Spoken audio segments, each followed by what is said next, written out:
Welcome to another edition of Anyone, Anywhere, Anytime with me, Marchant Kenney. Really appreciate you supporting the show early on.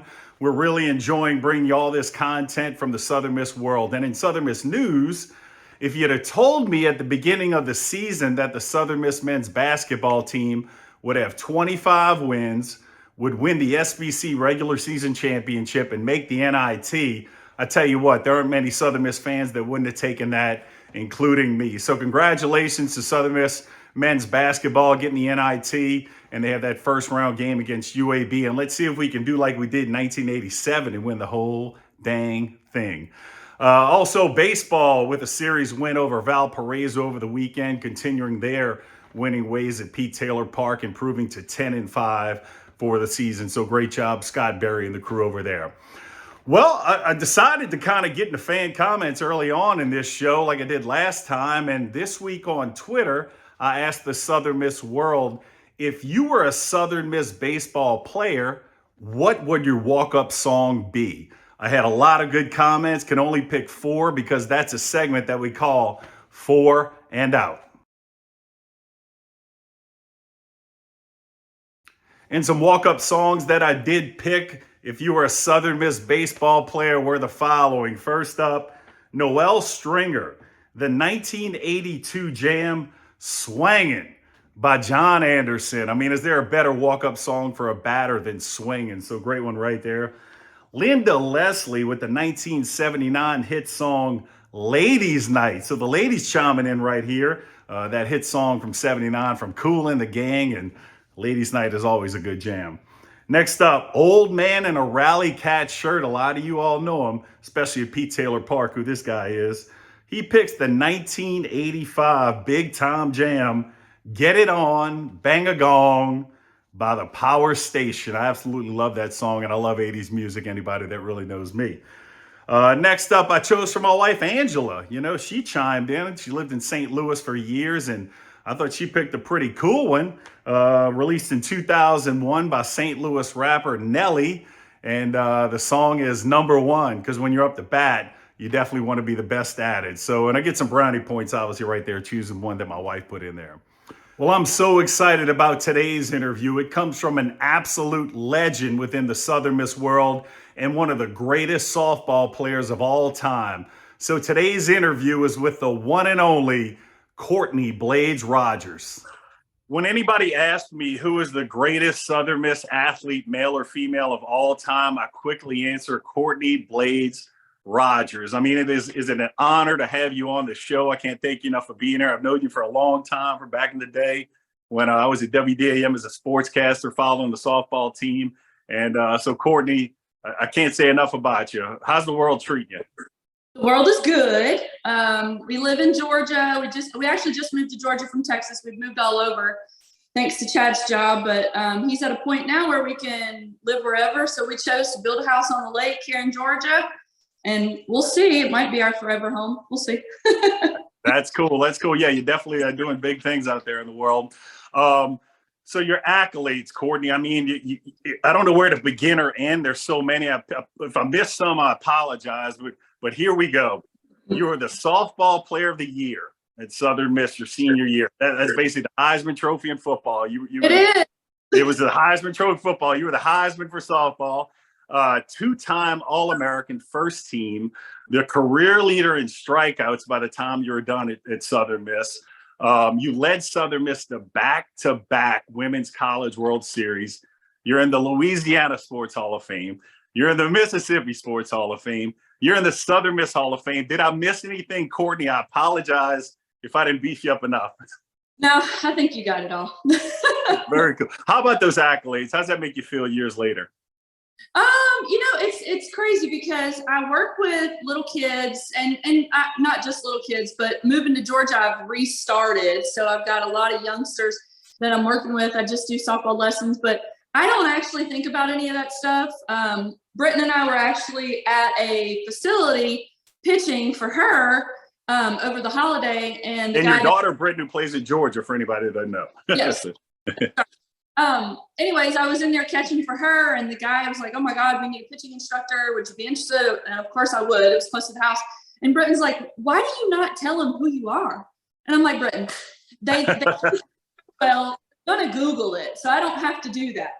So, but yeah, I mean, it's kind of cool. A lot of hard work. I played softball since I was 4 or 5, something like that. Started pitching when I was, I think, 10.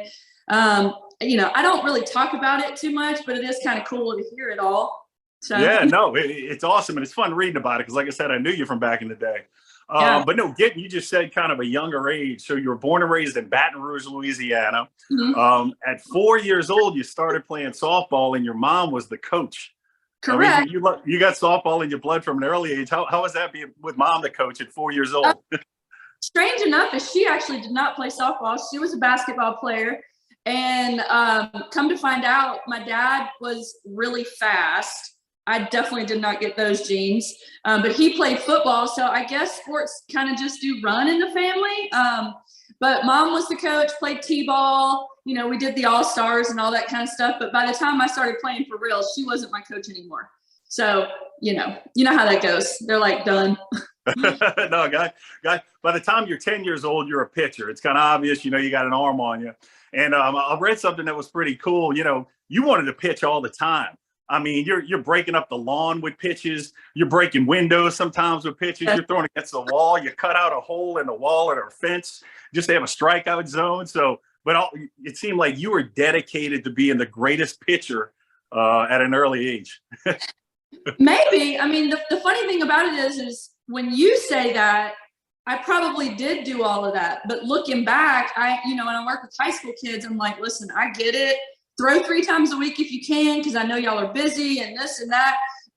What I remember is never wanting to practice, but I always practiced with my team. So I guess we got the practice in, but as far as my arm always going in a circle, that was true. Even to this day, I still walk around my house and my arm's going in a circle. I mean, you can catch ice balls in the house. I mean, I throw a little bit. Somebody asked me the other day, when's the last time you threw to a batter? That was probably like a real batter was probably about 3 years ago. I was pitching to kids at a showcase and they did not look too good. Oh, I know you still got it. Went to Bel Air High School in Baton Rouge. Keeping that little backstory real quick, you were a 4-time All-State performer, which is incredible. How was Bel Air High School? I mean, it was softball, all that good stuff at the high school years. I mean, high school was high school. It was fun. When you get to high school, you just don't know what you're going to get as far as sports. It's going to a public school. It's not like people are recruited to come in and play or anything like that. So we kind of got what we got. There was a girl across town. Her name was Ashley Lewis. Still friends with her. She was really good. And, it was always us and them. And she ended up going to LSU. So they always beat us going to, as far as to go to state and stuff. I mean, we went to state, but they always won because they had a better team. But we had some good athletes and stuff too. But at Bel Air, I mean, I went there for the medical program. I really liked that. Did really good in school. And I had a coach there. Her name was Paula Lee. She was actually the basketball coach, and she really made a change in me, I think, because she didn't really put up with my crap. She made me run. It didn't matter who I was and how good I was or anything like that. But I remember vividly one day she came out and we hadn't put the bases in the field yet, or on, in the base paths yet. We just ran. She didn't care. She's like, y'all can just run. And I'm thinking, what is wrong with this woman? But, she was there for 2 years. And then I had Coach Marchant Potro, and he didn't have a clue about softball. So that, it makes you look back and go, well, okay, we did have it pretty good. I mean, like this guy goes, how come the mound's flat? I'm thinking, oh my God, what are we going to do? So, that's all. Yeah, you're so athletic in high school. I know Coach wanted you to play basketball, even though you weren't a basketball person, but you just went out just to do it, and also cheerleading. I mean, they're trying to get you to do flips and all that. Yeah. So with the cheerleading thing, I mean, I wasn't into that at all. But they asked me so I could be a base to throw the flyers and stuff around. They're like, you're really strong, you can do it. And I'm like, okay, well, how much is it? And it was like, a couple $1,000. I'm not doing that. I'm not paying all that money. I'm not interested. But basketball, Coach Lee somehow got me to play one summer. That was terrible. I got hit in the face with the ball. I swore my nose was broke. I had no clue what I was doing. Way too much running. And I wasn't any good at it either. So that was it. One summer, done. One and done. There you go. But softball's definitely your thing. And I mean, like I said, 4-time All-State performer in high school, which is super impressive. So it's time to go to college. And I'm a Louisiana guy, so you kind of go down to Bayou a little bit and go to Nicholls State. How'd you wind up at Nicholls State? Well, so I played travel ball with the same team growing up from I was 11 all the way to 18. And somehow or another, I don't know if I really wanted to go somewhere big, but you know how the recruiting windows all fall. And at that time, you couldn't get recruited until you were a senior, and people really weren't out looking around. So I had a lot of the smaller Louisiana schools interested, and Lou Harris came along, and I had a couple of teammates go there prior to me committing to her. So, they definitely didn't say it was rainbows and butterflies. They're like, she's crazy, she's tough, she's going to make you really good, blah, blah, blah. And that's what I wanted. I wanted somebody to make me better. So, money it came down to money too. So got lots of money over at Nicholls. And so that's how I ended up there. But it was about an hour and a half from home, but it was fun. But Nicholls is very hard. You have to go to class. So, down in New Orleans and having fun there too. So it was a really good experience for me at Nicholls. It really was. My freshman year was really fun. We had a coaching change my sophomore year, and it really took a toll on me. But I stayed for 2 years, and I really enjoyed being at Nicholls. Yeah, and you really did well. I mean, you were the newcomer of the year your first year as a freshman in the Southland Conference, and then pitcher of the year your sophomore year. And you mentioned Coach Lou Harris was your coach there at Nicholls your first year, and but I mean, you're doing well. You're making a name for yourself. But Coach Lou Harris, who you've called your softball person, like that's your person, she goes to Southern Miss and kickstart that program again after your freshman year.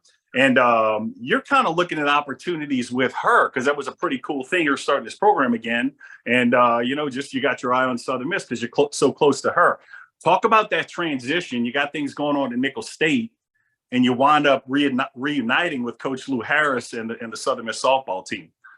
Yeah, so like I said, my sophomore year, we had a new coach. Coach Lou was really good at pitching. She was very hands-on with me. I mean, my freshman year, we had 6 or 7 pitchers, and, college softball is not for everybody. So that ended up weeding itself out. We had to run a timed 3 miles to get our uniforms, and I mean, people just couldn't do it. You know what I mean? So, but Coach Lou was really, really good when it came to teaching, and I just worked really well with her. I had no issues with the type of person that she was and how tough she was and that type of thing. So after my sophomore year, I didn't feel like I got any better at all my sophomore year. And I knew that, I didn't have it in my mind, I want to go be an All-American. I want to go play at the World Series. I didn't have any of that in mind. I just wanted to go somewhere where I knew for the next 2 years I was going to continue to get better.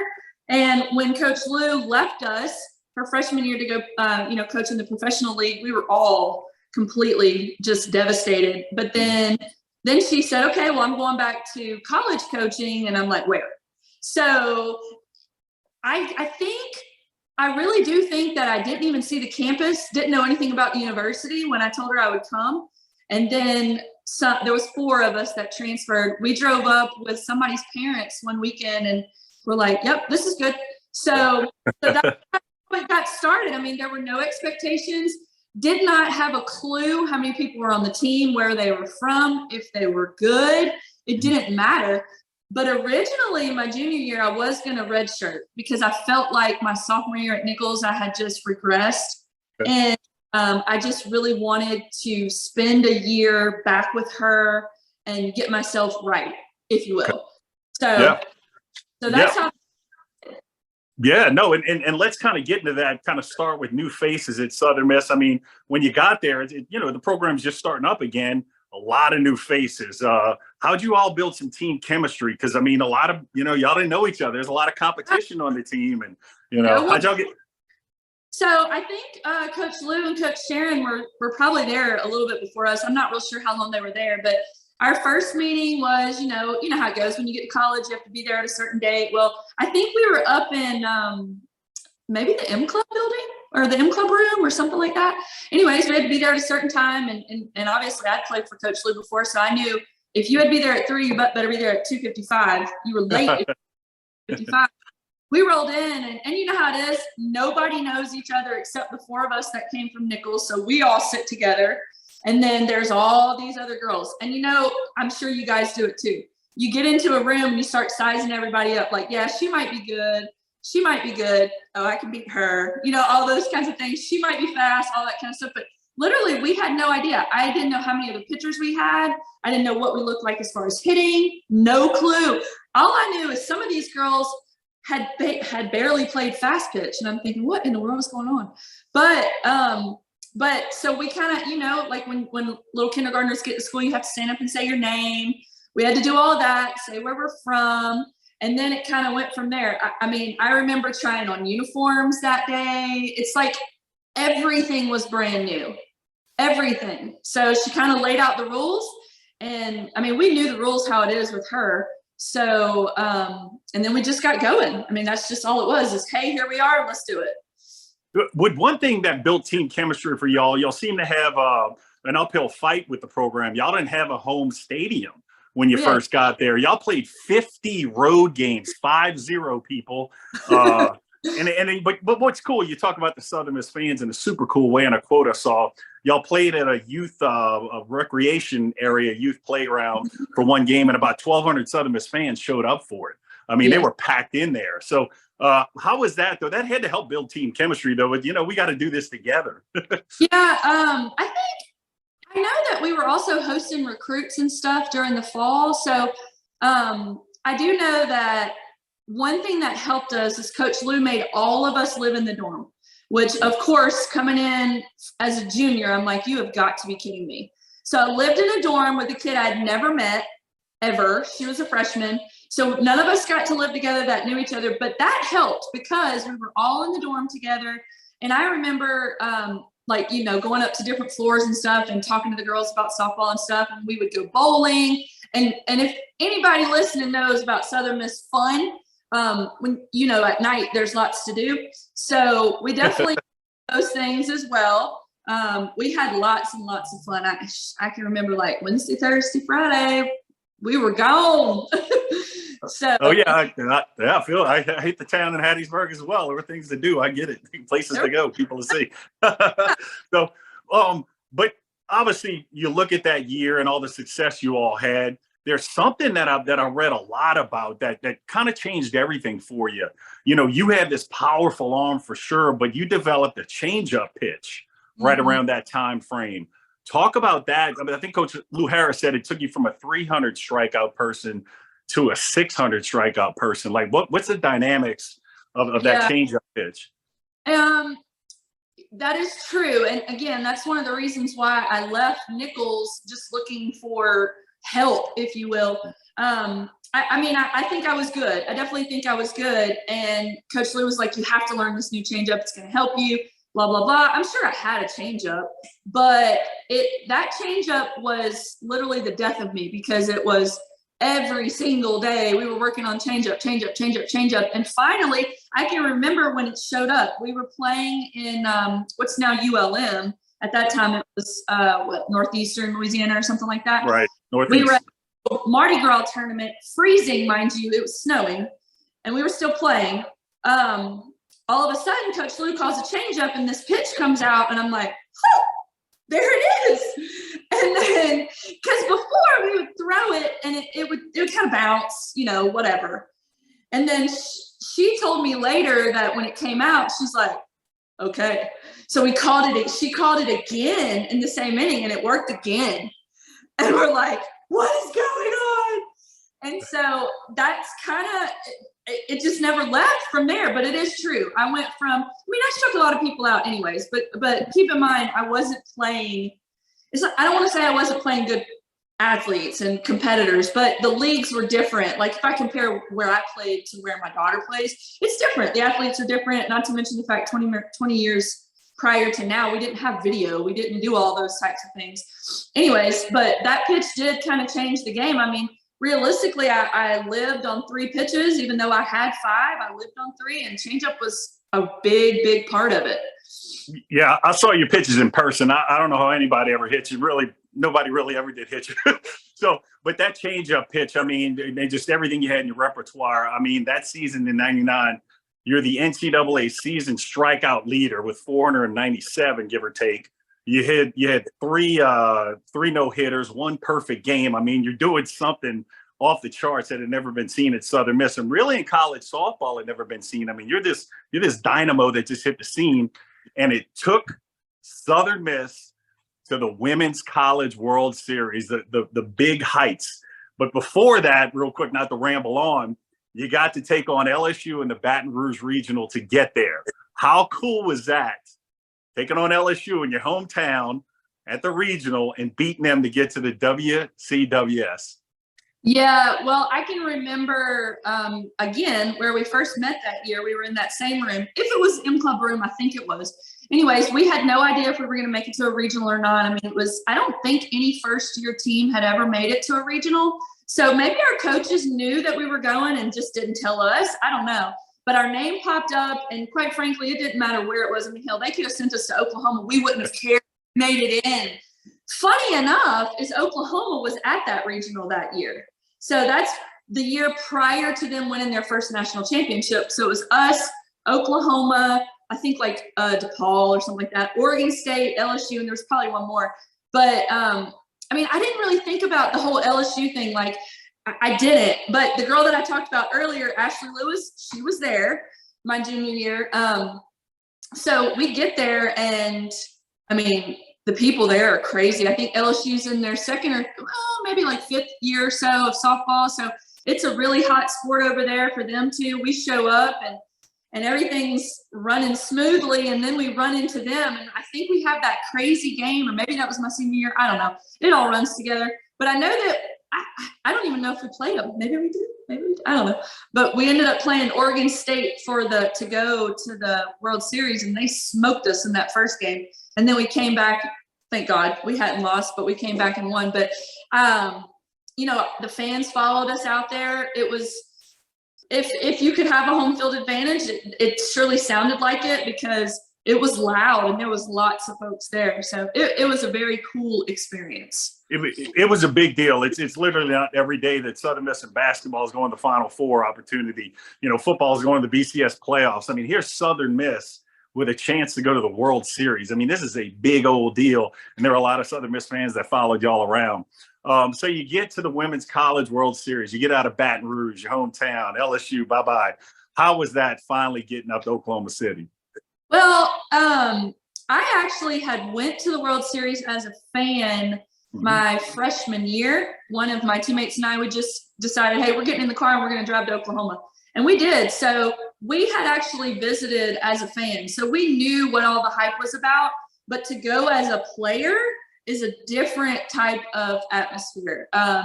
You know, you walk in and people are everywhere. They know who you are. And Southern Miss softball was different than everybody else. Like when our team would walk around, and I got to give them props because I did not do this stuff because I was generally not with them. They would walk around singing and chanting. I mean, you knew they were coming. Oh. So, you know, it was just different. I know that some of our girls had never been on a plane, and we flew. So they were a little freaked out, if you will. So, you know, then we get there and we're in this gigantic fancy hotel, and we get all these gifts. We go to this awesome banquet and all that kind of stuff. So very, very cool experience. Really cool. Yeah, it's super cool. People still talk about it to this day, obviously, but there's more to come for you. So, you know, Women's College World Series ends right there. I know you wanted to win, didn't win it, but getting there is like I said, like basketball, getting the Final Four or something. It's huge. But between your junior and senior year, you get a chance to do something super cool, get to play for your country in the play some international ball with the United States softball team. So how was that?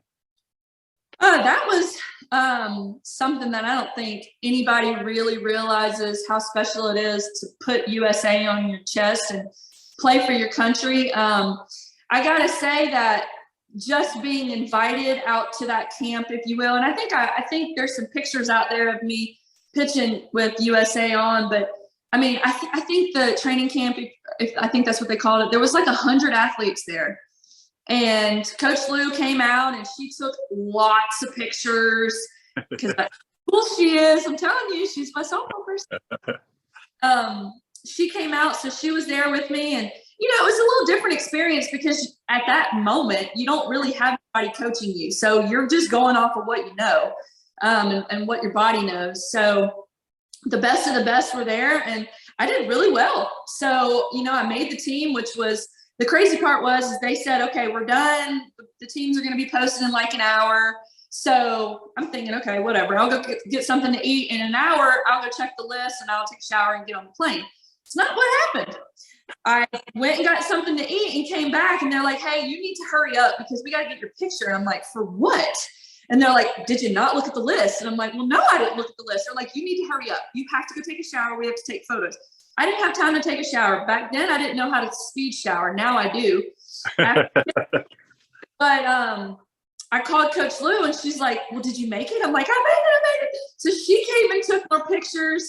And so then that just started the fun of the summer. The thing about it is I literally did not go home, I think, but maybe twice during the summer. I can remember packing, getting off a plane, repacking, getting back on a plane.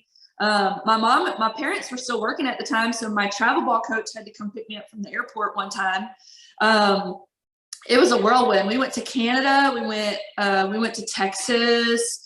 Where else did we go? We went to a bunch of different places, but it was a full 2.5 months of playing ball and getting to play with people that you generally wouldn't get to play with because you're on your college team. They're on their respective college team. It was really cool. Really, really cool. My roommate during that time played for Oklahoma, and she was an All-American, Lisa Carey. I just talked to her the other day. Really cool. But she and I roomed together and played with Amanda Freed and Amanda Scott. Talked to them recently. Amanda Scott's sister coaches at Arkansas, so I talked to her all the time. So real cool, though. But when I played for USA, all the big dogs were still there, like Michelle Smith and Lisa Fernandez, all those ladies. So they're kind of special.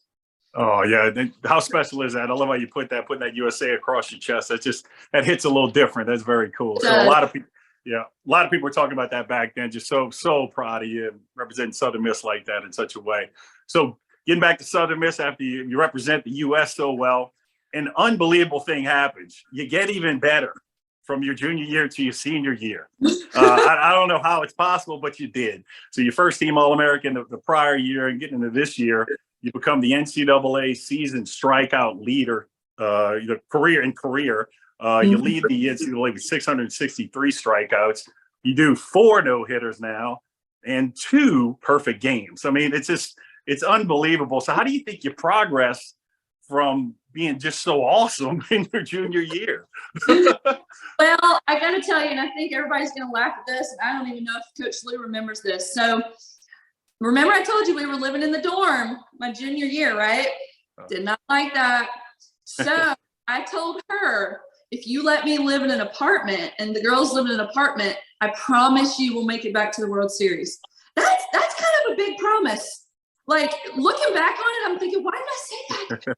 But anyways, she said, okay, and I'm going to hold you to it, which obviously what could she have done if we didn't? But sure enough, she let us all move out. Everybody got to go live where they wanted to live if they wanted to. And honestly, I think I was finally comfortable in my skin. I trusted my coaches. I trusted my teammates. The way that I trained was different. Mentally, it was different. I mean, I had plenty of confidence going in, and then, it just happened.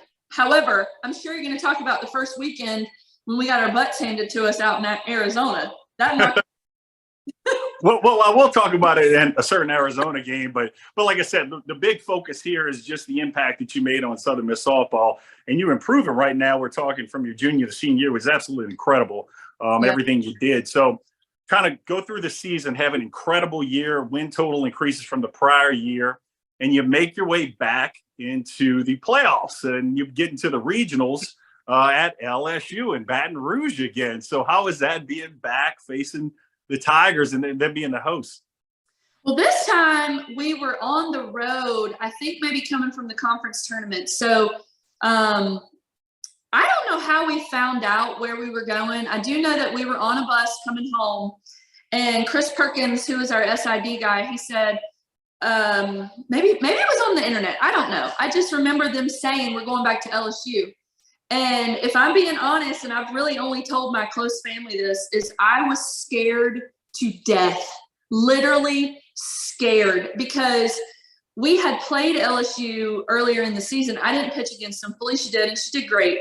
But they beat us. So I felt like that was probably going to be who we faced in the finals. And I think Oregon was there that year, and I don't remember who else. But anyways, I was scared. I was scared. In my mind, I was thinking, I don't know that I can beat them. They're good. They're really, really good. They had an All-American third baseman. They had an All-American pitcher. They had really good hitting. They had good speed. Their coach was Glenn Moore, who I am very good friends with. They had a great pitching coach, all of those things. I mean, not to take anything away from our team, because we had done so well. But, you know, when you know you're going to face someone who could give you trouble, I just was scared. So we roll into LSU, and, I mean, the fans showed up. And I remember the first night that we played them, I don't know, maybe 12, maybe it was 12 innings, something like that. I remember this one play where our runner came around third base, and I don't know if Coach Lou was stopping her or sending her. All I know is she said I literally could not hear anything. It was so loud in that stadium, just so loud. And it was nighttime, and we ended up losing that game. But it's crazy because we lost the game and had to wake up the next morning like less than 12 hours and play again. And at that moment, on that Sunday, I knew we weren't going to lose. But yet coming into it, I'm like, And, you know, I pitched great and the team played great. I think we lost 2-1 the night before. And then we came in on that Sunday, backs against the wall. We had to win. And so different mindset, and, you know, all the training takes over, and you just let it happen. So, but that year was unbelievable. It was different. Yeah. That regional win and getting out of there was incredible. I was a sportscaster for WDAM TV, the NBC affiliate in Hattiesburg, and I was there with y'all. I saw the hostility. I saw the fans all over y'all. It was wild. But for y'all to get out of that scene, it was pretty dang cool. So getting out of that scene, you do the unthinkable for Southern Miss. You go to another college softball World Series. I mean, back to back. I mean, now you're starting to talk stuff Michael Jordan does, you know. This is big time, you know. So it's just an absolutely incredible run you had. How does that make you feel looking back? We made it to back-to-back World Series. You know, it doesn't happen very often. It certainly didn't happen very often back then for a smaller school. I mean, you look at UCLA, Arizona, they win all the time, but those were powerhouse softball teams. Here we were, little old Southern Miss. You know, we're on the map. Everybody knows who we are, and everybody fears us by that time. And it's different for us. We go the second year. We've been there. We don't look as nervous on the field. We have the mentality of we can do this. And lo and behold, so that year, my senior year, we started the year out in Arizona. They run ruled us twice. I can vividly remember giving up a home run to Jenny Finch where it went like in the very top of the stands, and there was nobody out, and it was like, this big home run she hits off. So we roll into the World Series. We're the 7th seed, and who do we get but Arizona? Yeah, because that was early in the season when y'all played them. Yep, way early. So Arizona, they're the 2 seed, but you know, look, going back before that, we got to go do all the fun stuff and, you know, do the interviews and all those kinds of things. And I remember it was Coach Lou and Chris Perkins were in the car with us it was the day of the game. We were doing some kind of media something. And I told them, I said, hey, just so y'all know, I'm going to dazzle you with my changeup tonight. And he was like, okay. And we sure did. We put it on. Yeah, the Arizona game. Yes. Right? Yeah, so this Arizona game, for anybody that doesn't know, the magic of Courtney Blades' arm was on full display. She threw a perfect game against Arizona, only the 4th time in World Series history that it happened. I was there. It was you were the best softball player on the planet that night. Yes, 100%. And I can remember, I don't know who the hitter was, but, you know, people have asked me, talk to me about the game and, you know, all that kind of stuff. And I'm like, well, the only thing I can remember is there was a 3-2 count. Coach Lou called a screwball. It came out of my hand. The minute it came out of my hand, I knew it was a ball, but she swung Thank God she swung, and it was a strikeout because it would have been ball 4. And that's real. I remember that, and I remember the last play of the game, I think, or maybe second to last, but it was a ground ball to Shanika at second base. And when it came off the bat, it was so bouncy. I just yelled, "Set! Stay on the ball," and she did. And then those are the only 2 things I remember about that game. I don't know who was on. I don't know who scored. I don't know anything other than I think we won 1-0. And I remember those 2 plays. That's it. So I guess I was kind of in a zone that night. But there you go. You're an athlete in the zone. You nailed it. I don't know what was going on. I was just doing my thing. That's what I do. And that's what you did for 2 years at Southern Miss. And literally, like I said, had the best career for a Southern Miss athlete, male or female, I've ever seen. So your senior year wraps up. I mean, it's back-to-back College World Series. You are the softball player of the year for the NCAA that year, which is, like I said earlier in the interview, the Heisman Trophy for softball. So you're the person, All-American again. Just all sorts of stuff are happening for you, and you're kind of becoming one of the faces of college football nation, of college softball nationwide. So at that point in your career, I mean, was it sad to say goodbye, or were you like, what a great career? I mean, how'd that feel when it was over? I mean, if anybody followed what we did, when we had that perfect game, and I think the next day maybe we played Oklahoma, and I think they beat us like 3-1 or something. But when the World Series was over that year, I was physically exhausted. Mentally, when I look back at it, I don't say I could have done this, I could have done that. I literally gave everything I had. Those 2 years, I gave everything I had. I have no regrets whatsoever about it at all. I graduated. I had to go an extra semester because I had to do for teaching. But I wouldn't say that I missed softball or anything like that.